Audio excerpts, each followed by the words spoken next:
It just gives you a legal metric and measurement, right? And you don't have to worry about having to hire a lawyer to fight a ticket, right? Right. What's up, everybody? Brian Wagner, editor, Street Muscle Magazine, here at Street Car Takeover, Martin, Michigan, doing some roll racing this weekend with my buddy Scott Cordell and his badass Camaro. Seen this car on Street Muscle Magazine. Nasty ride, past event winner. So it'll be a lot of fun to kind of do a little bit of a follow along what it's like to do a roll race deal at one of these events. We'll talk to some other people, see how Scott does this weekend. So pull them belts tight. Let's do some racing.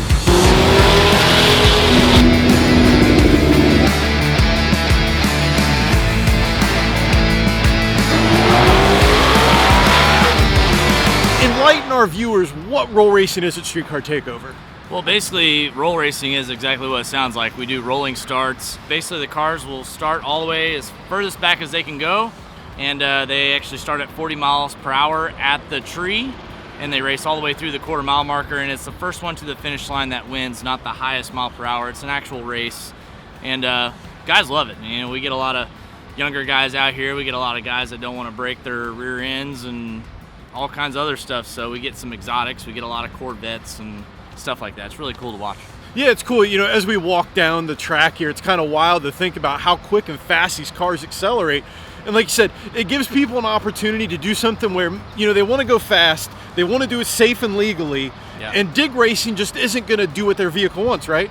Yeah, that's correct. You know, it's kind of cool because it, like you said, it is like, you know, going out on the highway and doing some pulls, except on the track you get a little bit more traction. You got a, you know, a sticky track, so you can really pour the power to it.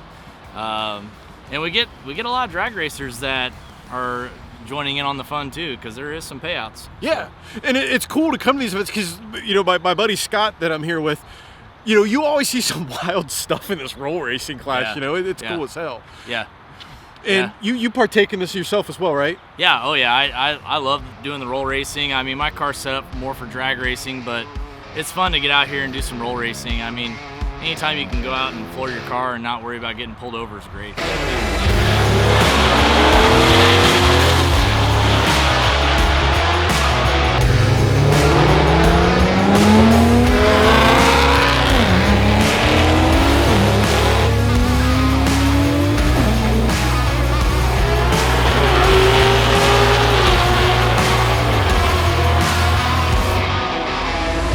My buddy Scott, who is a GM badass to say the least. He's helped be the kind of the driving force behind Project Red Dragon. Well, a lot of people locally know but may not know about his own Camaro. Now, Scott, kind of walk me through the tech specs. You know, walk everybody else through the tech specs on the car. You know, what engine you got in this bad boy? Well, it's a forged 408 with a ProCharger F1A on it. T56 Magnum backing it up. And the funny thing about that is, like, this did not come from the factory as a 6-speed car, did it? No, it was converted 5 or 6 years ago from an automatic to a manual. And that was an interesting process in itself. Why did you decide to, you know, turn it into a 6-speed car? It's just more fun on the street, more fun to roll race. Drag racing never really hooked me like it does a lot of people. And this is the kind of build where people say built, not bought. That's legit the story behind this car, because you've owned this, what, for now, 20 years? This year be 20 years, yeah. My wife bought it for me when we were young. So you've owned this car for 20 years, and rough estimate, how many times has this car been taken apart and put back together? I've lost count. This engine block has been in and out of the car a couple times, so, I mean, a dozen or so transmissions, 3 engines now, I think. And I've seen it personally, folks. He can legit field strip this car like Forrest Gump field strips his rifle in the movie. Like, it's done. You'll turn around and be like, wait, you're done? Yeah, it's unreal. But the cool thing about this, you know, you get in the whole roll racing thing. Let's talk about, I mean, it cracks me up because this car does not look as fast as what it is. What's this thing run usually? What roll racing class are you in? Well, they changed the format last year, so they qualify everybody. But I usually run in the 140 range when we're roll racing. 142, 144, somewhere in there. 140 in a car that, what makes it great, folks, is this thing looks like something you would see going to McDonald's through a drive-thru. It sounds rowdy, but it does not look like 140-mile-an-hour car. And then last year, you pretty much ran through everybody at the event down at Edgewater. What was it like being able to pick up a win at one of these events? Oh, it's a good time. The way they changed the format to where they qualify, it kept the racing really close. It was a lot of fun beating up on some of these guys with Corvettes and everything in my old F-body. And that, that's kind of, the impetus of why we do this. We talked about this on the drive up here. You buy your stuff to beat, you build it to beat on it. For you, what makes roll racing fun? Just the fact that I can still keep it a street car, not set it up to be a dedicated drag car, and still come out here and run fast and have a good time. Air quotes, street car, right? Yes, street car. Street car. Well, we're going to follow along Scott making some hits today and whatnot. We'll do a debrief after each run to see how he does, but stay tuned to watch Scott try to pick up another win here at Street Car Takeover as we talk to some more people.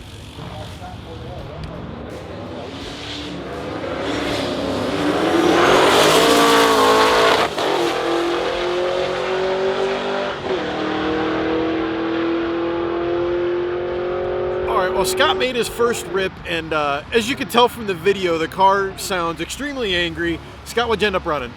Went 144.9, so almost 145. Felt pretty good. Is that the new best in the car? Yeah, it might be. I'm not, honestly, don't pay that much attention. You just get in there and jump on the loud pedal, right? Yeah, try to hit all the gears. Yeah, that's the thing. I mean, you make it look easy going that fast. Kind of walk me through what's it like at one of these events making a run like that, because it's not as easy as what people think, is it? Well, you try to keep it close at the start, obviously.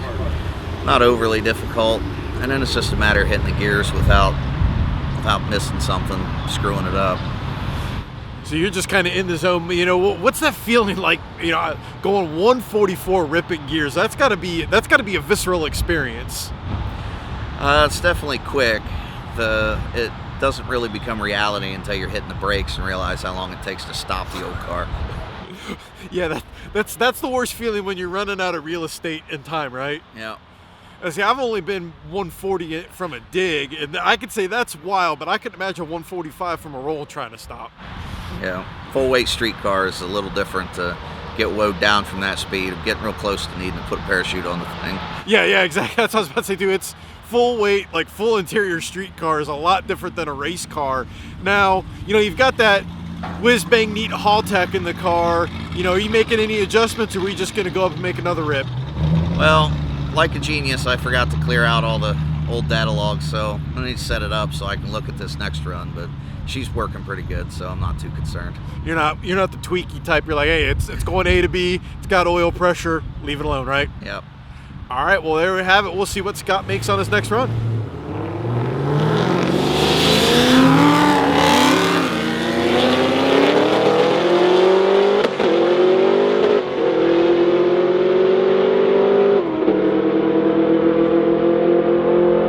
Well, sometimes even in roll racing, things can get kind of dicey in a hurry, and Scott laid down, 143 plus, so it's running like a bracket car. However, that run did not go as according to plan. At least I could hear some fluttering, like I didn't know if you had to lift.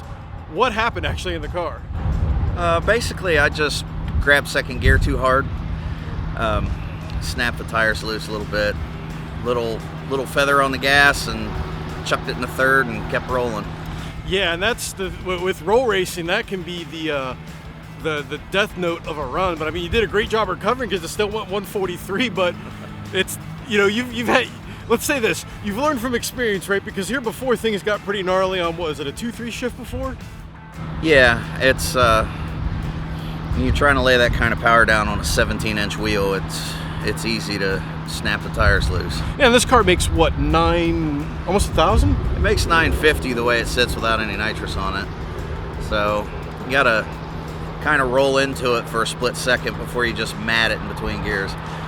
You gotta essentially, it's like a nitrous progressive. You've got to pat it on the butt before you smack it on the ass, right? Sort of. Yeah. It happens really quick anyway.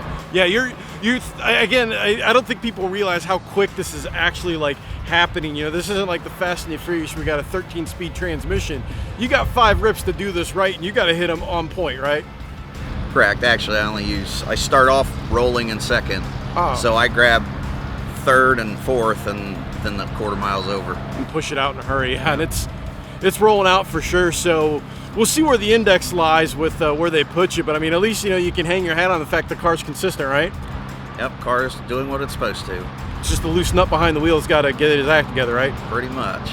Yeah, and like I said, it was good to see it still making that mile an hour. So unfortunately, there was a vet that had a on-track incident, so we've got a little bit of a delay, and then we'll see where Scott ends up, and we'll take it from there.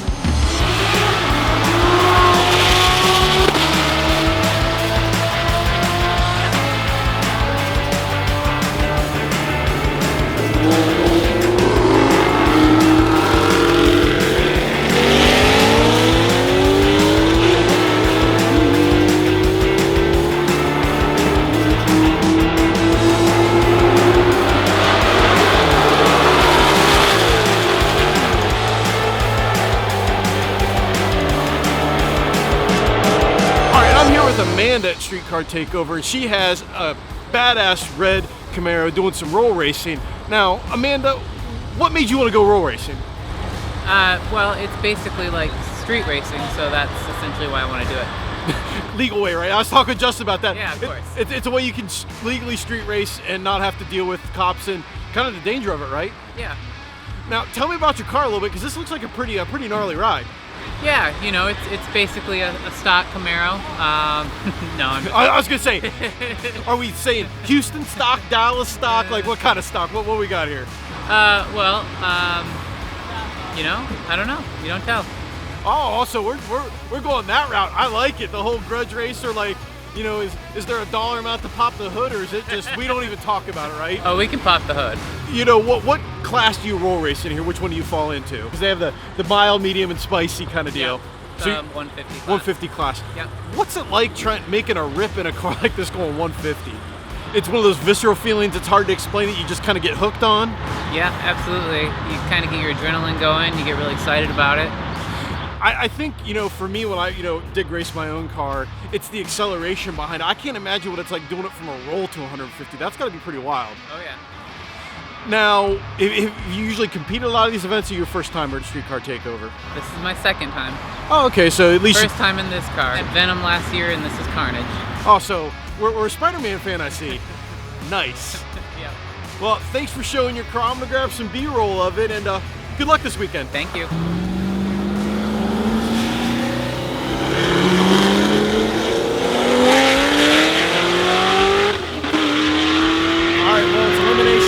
Did the resort. Scott's in the extreme class, which is a step down for the fastest class. It's a 145, I think, 144 up to 150. So he's right in there. It's going to be interesting to see how he does. A lot of tough cars, but the old white Camaro can't move out. He's shown it this weekend, so it's time to send two down and bring one back.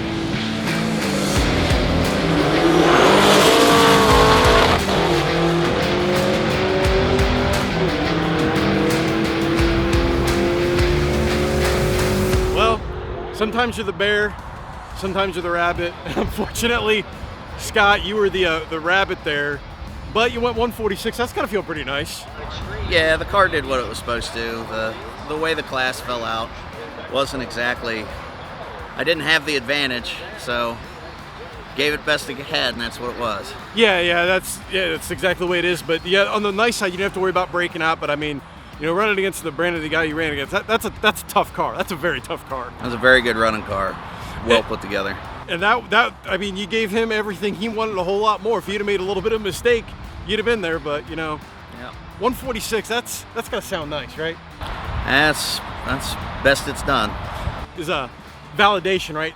Yep. All that work, toil, screaming and yelling. Yep, it's gonna drive back onto the trailer under its own power, so it's a good day. What I always say, it's a good day when it's not knocked, smoking, banging, goes on the trailer, doesn't have to go to the body shop, and just routine maintenance, right? Yep. Next stop is what, Street Car Takeover Indy? Yes, sir. Well, we will be there, and hopefully we'll have both cars there with the Red Dragon in tow as well. So until then, see you on Street Muscle and dragzine.com.